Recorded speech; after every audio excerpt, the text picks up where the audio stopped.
ఉమ్మడి ఆదిలాబాద్ జిల్లా వ్యాప్తంగా 99 రోజుల ప్రజాపాలన ప్రగతి ప్రణాళికలో కార్యక్రమాలు నిర్వహిస్తున్నారు. ఇందులో భాగంగా గ్రామ పంచాయతీలు, మున్సిపల్ వార్డుల్లో ప్రజాప్రతినిధుల ఆధ్వర్యంలో విస్తృతంగా సమావేశాలు జరుగుతున్నాయి. ఇక మంచిర్యాల కార్యక్రమంలో డిప్యూటీ మేయర్ రమ్య పాల్గొన్నారు.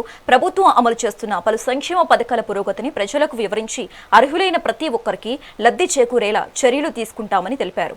ఈరోజు 54వ డివిజన్లో రాష్ట్ర ముఖ్యమంత్రి గారు చేపట్టిన ప్రజాపాలన ప్రగతి ప్రణాళిక 99 రోజుల కార్యక్రమంలో భాగంగా ఈరోజు 54వ డివిజన్లో వార్డు సభ నిర్వహించడం జరిగింది. ఈ వార్డు సభలో మన రాష్ట్రం చేపట్టిన సంక్షేమ పథకాల గురించి ప్రజలకు వివరించడం జరిగింది. వారు లబ్ధి పొందిన వారి గురించి వారి అభిప్రాయాలను తెలుసుకోవడం జరిగింది. ఇందులో ఈ కార్యక్రమంలో ఏంటంటే మనం రాష్ట్ర ప్రభుత్వం చేపట్టిన మహాలక్ష్మి పథకము, ఇంద్రమ్మ ఇల్లులు, గృహజ్యోతి, అట్లాగే చేయుత పెన్షన్లు, రైతు భరోసా వాటి గురించి వీటన్నిటి కార్యక్రమాలను గురించి మేము ప్రజలకు వివరించడం జరిగింది.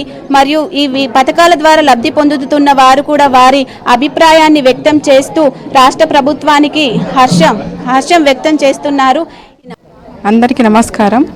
50వ డివిజన్ ప్రజలందరికీ తెలియజేయమనగా ప్రగతి ప్రణాళిక దీంట్లో భాగంగా కొత్త పెన్షన్ లేని వాళ్లకు కొత్త పెన్షన్లు, ఉచిత విద్య, రేషన్ కార్డులు, ఇందిరమ్మ ఇండ్లు, దానికి సంబంధించిన అన్ని ఇక్కడ సంక్షేమ పథకాలు ఇక్కడ ప్రజలకు అందించేటట్లు ఇక్కడ సమావేశం ఏర్పాటు చేసినాము. దరఖాస్తులు చేసుకున్న అందరికీ సంక్షేమ పథకాలు అందుతాయి.